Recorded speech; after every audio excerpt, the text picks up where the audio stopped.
Get ready to decode the secrets hidden in a deck of cards. A super clever, self-working effect that's easy to perform and guaranteed to amaze. So, grab a deck, hit subscribe for more confidence-boosting tutorials, and let's uncover the impossible. Okay, so as ever, let's kickstart by taking a look at the effect itself, a demonstration in decoding the cards. And you can explain to the spectator that in every deck of cards there's a secret key that can be used to decode the cards. And in this trick, we want the spectator to choose and use that key. So you're just going to give the cards a quick shuffle in order to mix things up. And now we're going to ask the spectator to freely make a cut. Ask them to cut about half the deck, but it's a totally free choice. They can cut wherever they like. To take this half, to turn it over and place it back on top of the deck. You're now going to take the cards and just spread through until you get to the point as cut by the spectator. So the first face down card just here. And you're going to deal 4 cards to the table at this point, explaining that these cards are going to act as the secret key. And you can place the rest of the deck to the side. You'll also point out that on the table over here, we have 2 sets of cards. We have a jack, a queen, a king, and an ace, and another set. A jack, a queen, a king, and an ace. And you're going to explain it doesn't matter how much we mix these cards up.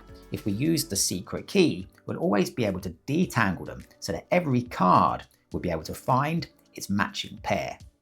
And you can just gather the cards back up, ready for mixing. Explain to the spectator we want to be sure these cards really are as mixed as possible. So you're going to start just by giving the cards a couple of cuts. You'll explain that we can also mix the cards in the hands, so just giving them a mix like so. And so everybody can be sure that the cards really are mixed. We can also mix the cards face up, so just mixing them in the hands, and everyone can see undoubtedly that these cards really are mixed. However, you're going to explain to the spectator that they're now going to try to detangle these cards using their secret code. So you're just going to ask the spectator to turn over the first card in their code just here to reveal a 4. Explain to the spectator now that their first action is to give the pack that many cuts. So in this case, 4 cuts, and they really can cut the cards wherever they like. So there's 1 cut, 2, 3, and 4. And with that done, you can just take the cards and deal them back out into their 2 sets. So 1, 2, 3, 4 here, and 1, 2, 3, 4 just here. Explaining to the spectator that we're now ready for the next step in decoding. Ask them to turn over the next card in their secret code to reveal a 3. Explain to the spectator that they now need to move that many cards from the top to the bottom of either pile. And they can move the cards in any sequence or order that they like. They can move single cards or multiple cards. The only thing they can't do is move cards between the piles. So let's say in this instance, the spectator chooses to move 1 card over here and then to move a couple of cards together over here to make 3. It's important to emphasize to the spectator that the top 2 cards here are now entirely dependent on the choices they just made. If they'd moved the cards differently, we'd now have 2 different top cards. However, as it stands, we're now going to take the top 2 cards here and just place them together on the table. Ask the spectator now to reveal the next element of their secret key over here. And we can see it's a 5. Again, now ask the spectator to move that many cards from the top to the bottom of either pile in any way that they like. So let's say in this instance, they choose 1, 2 over here, 3, 4 over here, and 1 more card over here for 5. Again, emphasizing the 2 top cards are entirely dependent on the choices they just made. You can now take these and place them together on the table.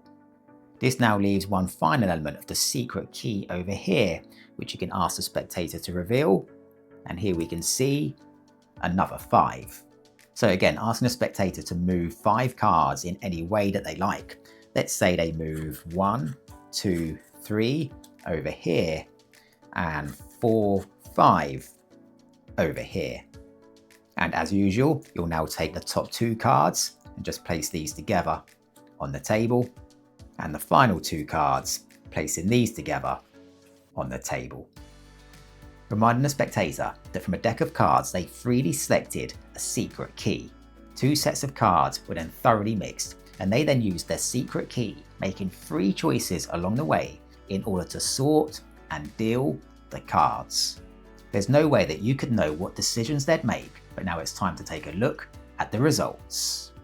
And so you can take the first set here to reveal a perfectly decoded pair of kings. Now that's pretty good. We can explain it's not only the kings that have managed to find each other. Taking the second set of cards here, you can reveal a perfect pair of queens. And taking the third set here to reveal a pair of aces. And finally, for the perfectly decoded set, you can take the cards on the end here to reveal a matching pair of jacks. I think it's fair to say the spectator has truly cracked the code. Okay, so let's take a look at the secret to this effect. Now for a small piece of preparation, you're just going to start by taking any 2 5s, a 3 and a 4 and placing these on top of the deck. And to start with, you can just perform some full shuffles or cuts of your choice to make it look as though things really are mixed. You're then just going to force those top cards on the spectator as the key by asking them to cut about half the deck. It's a totally free choice to turn this half over and then place it back on top of the deck. You're now going to take the deck, turn it over, and then spread through the cards until you get to the first face down card. You can then take the rest of the cards here and place these underneath. You'll then just take the top 4 cards and deal these individually into a pile on the table, and you can place the rest of the deck to the side. On the table over here, we also have some other prepared cards. So here we can see 2 matching sets of Jack, Queen, King, and Ace. Taking these cards, you'll now display them by dealing them into 2 sets of 4. So 1 set and the second set. You can now gather these up, placing one on top of the other in any order that you like. You're now going to mix the cards as follows. You're going to start by giving the cards 1 or 2 cuts, and you can cut the cards wherever you like, as many times as you like. You're now going to perform a Charlier shuffle in the hands, and here's how that works. You're going to take some cards from the top of the pack into the other hand. You'll then take some cards from the bottom of the remaining pack and just place these on top. Then some more cards from the top of the remaining cards and place these on the bottom, and then any other remaining cards on top. For an extra convincer, you can also perform this shuffle face up. With that done, you can just ask the spectator to turn over the top card of their key just here, which will be the 4. Asking them now to give the pack here 4 complete cuts, and they can cut the cards wherever they like. With the cuts complete, you're now going to deal the cards back into 2 sets, dealing the first set individually like so, 1, 2, 3, 4. And for the second set, don't change the order of the cards, just count the cards, 1, 2, 3, 4, and then place these on the table. You can now ask the spectator to turn over the next element of their key, which will be the 3. The spectator will now move 3 cards from the top to the bottom of either pile in any way that they like. You just need to explain that they can't move cards between the piles.